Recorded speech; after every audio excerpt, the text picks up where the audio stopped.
Howdy. Okay. Whew, what an interesting day.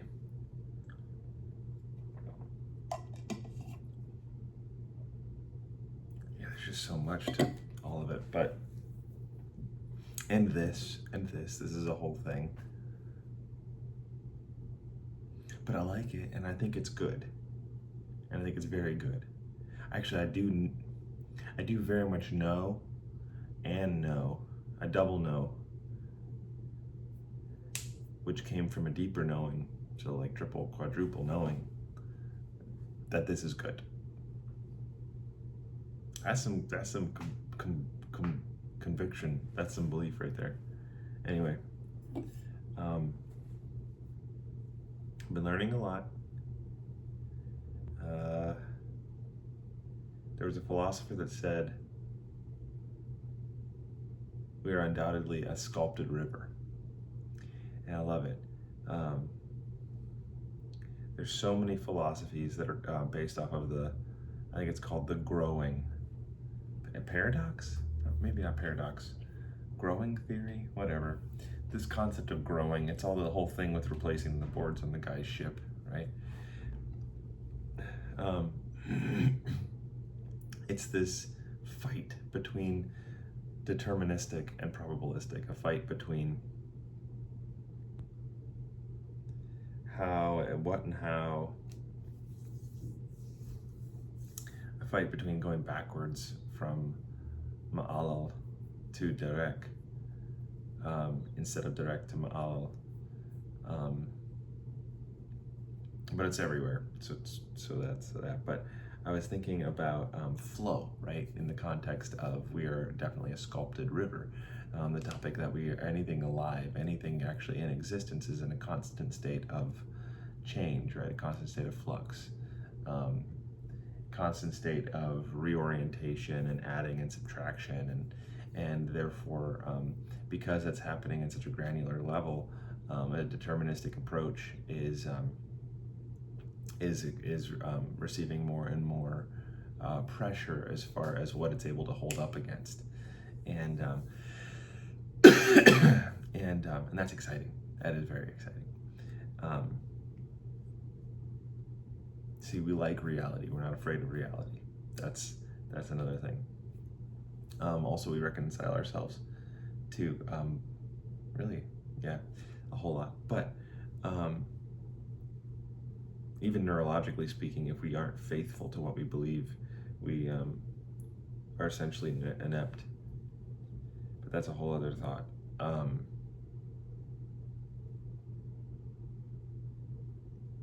As far as philosophy goes, definitely. Philosophically speaking, absolutely. I wanted to talk about flow. I was in a swimming pool after just hearing that quote that we are sculpted rivers, which I love because I believe that wholeheartedly. I've deeply visualized that. I've spent time meditating on that before ever even hearing that quote. I like sometimes thinking about our entire life and the way we move through time as if we are creating a river, and it's almost as if we're a living river. And I sometimes think about the front of the river being like alive and looking around like a Nessie head as it moves through existence. And I think that's a really cool way to, imagine that allegory, imagine that reality that we are living rivers because we are a probabilistic entity. And not a deterministic entity, because we're living in a reality, and reality is probabilistic and not deterministic, and which is great. But it's this interaction with it, this interaction with reality that's so cool. I went in the pool today, and I was, thinking about it all and feeling it all. And there's already movement before I got there. There was already movement. There was. Now, I could create a massive influence on that movement. Massive. I could cannonball into the pool and send all this other stuff.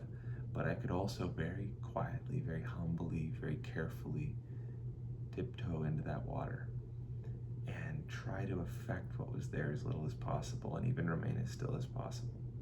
until I could begin feeling what the water's doing. And then, instead of just resisting it, feel the release that comes from moving with it, you know? But as I kind of move with it, there's still this drawing, right? There's the sort of effect that me moving toward what I feel, and that lag that's actually creating an amplification that's actually causing more and more and more expression of that small thing that I felt. It's an amplification of nature, right? Going back and forth. If my finger's going back and forth right now, it's hard to see. But if you amplify it, it's easier to see. And it's the same thing that happens when I try to move with the water. And I got so romanced by it that I started thinking about like a lot of Asian like dances and martial arts and movement patterns, and the way that ninjas ran, where they were constantly in a state of falling and catching themselves. But because of that, they were conserving so much energy, because they weren't kicking off of the ground. They were simply catching their body as gravity was essentially pulling them forward, which is similar to how a sailboat is able to sail against the wind. Like, it's amazing what we can do with the forces that are already there, and harness that. It's amazing, the movement that's already there. And so what was cool is that as I started to do that, I could realize that what I did as a person in the water was creating certain momentum based off of my own body and where my limbs are spatially, and where I'm throwing out momentum in relation to the subsequent movements of moving with the water. And all of a sudden, when I was giving into that, I found that if I didn't want to make a decisive action but wanted to continue flowing, that I found this beautiful opportunity to dance. It was like dancing just happened. It was like I started going that way, and then not just like a dun dun dun dun dun dun, right?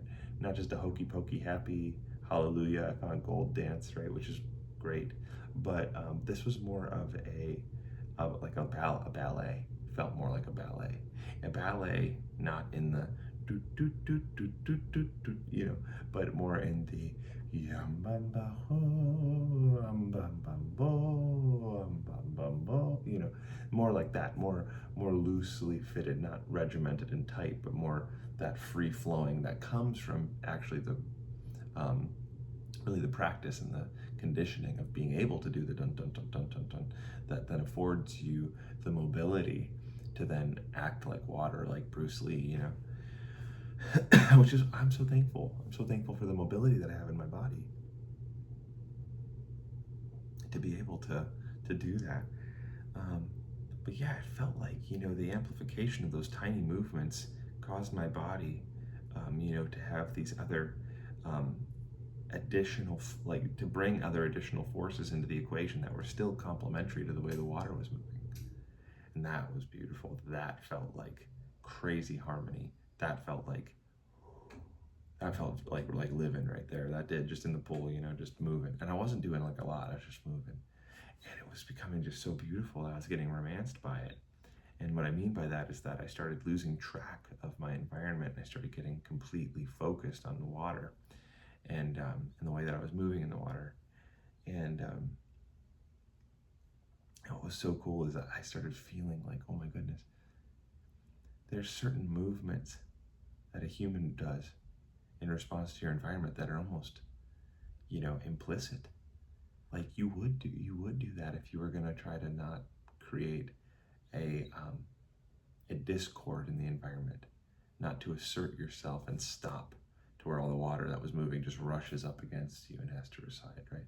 But instead to be gentle in the way that that's happening, and swept away by it and incorporated by it, and honoring what you brought to it and what was brought in by others, and just Not that you can't exit the pool at any point. There's no claustrophobia in this. It's not like you're trapped. It's like, it's that there's something more there than we usually enter into, than we usually, take on the luxury and liberty and freedom to do, just in being in water. Like, that's a luxury. And then you go to the ocean. Oh my gosh, don't get me started on the ocean, because that's where this romance probably started, back there. But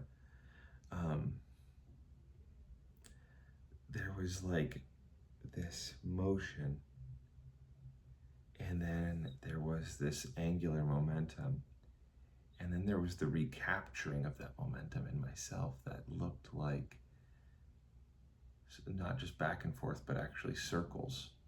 And I found, like, that moving with the water, I could create less, and you could just feel it. You feel it in your environment, and it's like, almost like, to explain this is actually a pretty scientifically complicated thing. As Ian McGilchrist was explaining, it's like trying to draw a bunch of lines to create an arc, which a free-flowing hand could just do in an instant. But I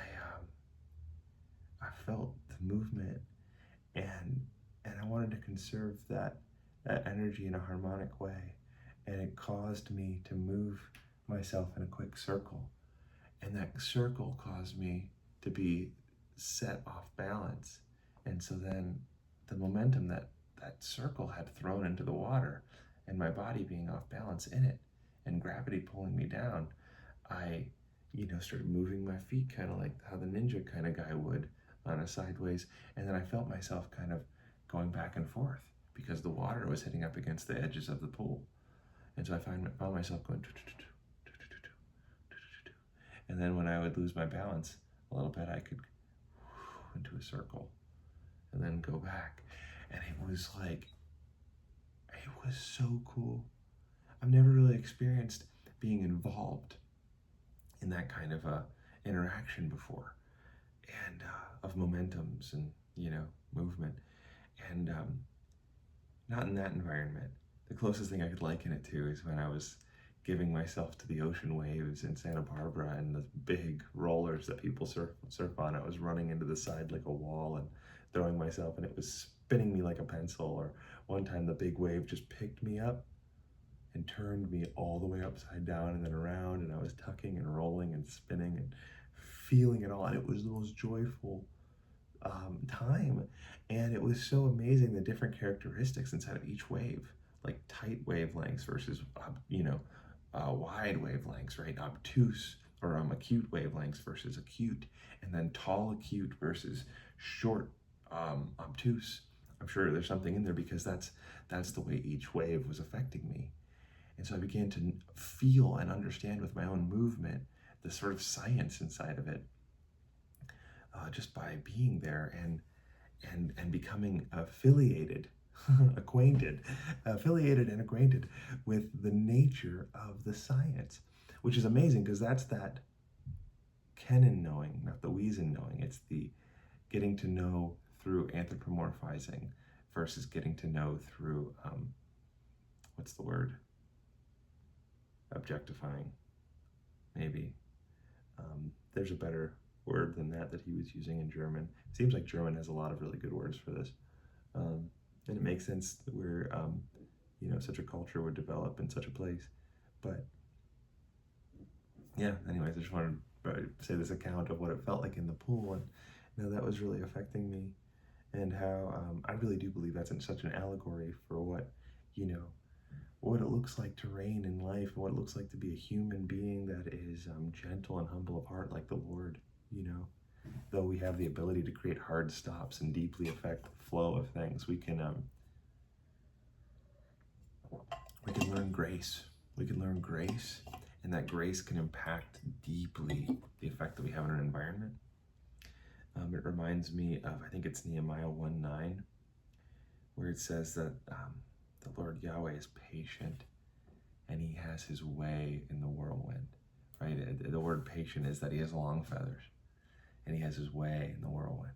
So you can imagine, it's a Hebrew word called orek, and it means having long feathers.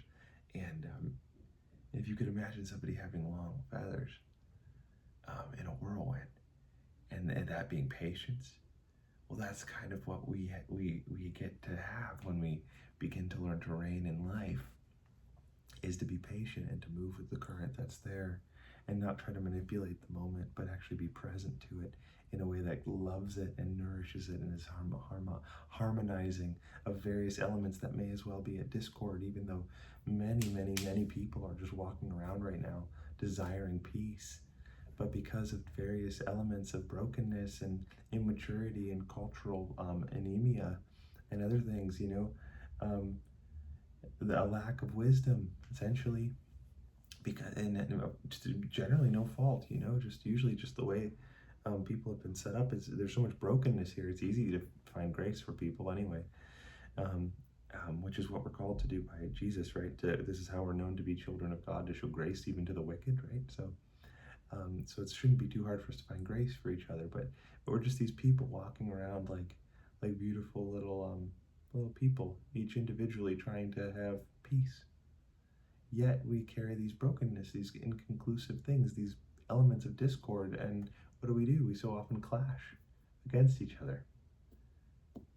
And even though we're both just trying to have peace, we're just you cause problems, you rub each other the wrong way, or you're insecure or worried, and you feel like somebody's judging you when they are not, or you feel defensive or offensive, because of this or that. And the ability for us to internalize what we think somebody else, broken empathy is a really big thing. We empathize with imaginary versions of each other, and a lot of times it's completely inappropriate, and that causes us to feel a lot of different emotions that are exhausting, often for no reason. But when we learn, more to have our way in the whirlwind, we can actually become a harmonizing force in the midst of that group of people, right? Those interactions, we can actually find ourselves listening to what they're doing, and forgiving in stride for the discord, and collecting and admiring the harmony and the beauty and the rhythm and the song and the complementary elements of each person, the thing that our own observation of beauty is easily reconciling in different people. Like, I could see why you're beautiful, I could see why you're beautiful, and look how that goes together. And when we're just in that environment, it creates a really stabilizing force, but that's also beautiful and elegant and wonderful and fun. And that's why I think it's so beautiful. I think that's the way the gospel is meant to move, and I think that's largely what the gospel is. I think that's largely why the gospel is good news, and which is what gospel means, right? And so I just love these pictures because they heal me. They simplify my life in these very deep rhythms of existence, the nature of what the Lord has us in, and how that just sort of fathers and frames and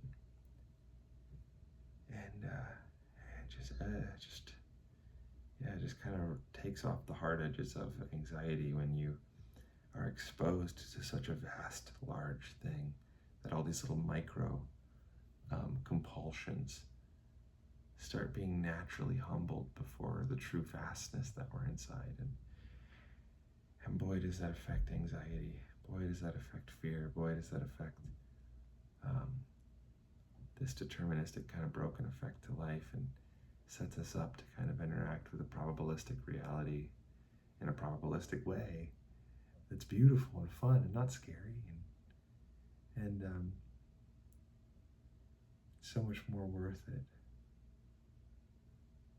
than trying to live in these deterministic pockets where all we do is create a petri dish for the anxiety that put us there to just grow and become the backbone of everything. It's like we set up a new sun and live underneath it, and everything's lit by it. We pretend we're escaping it by tending the things under it, but in reality, all we're doing is creating a world that is inextricably framed by it.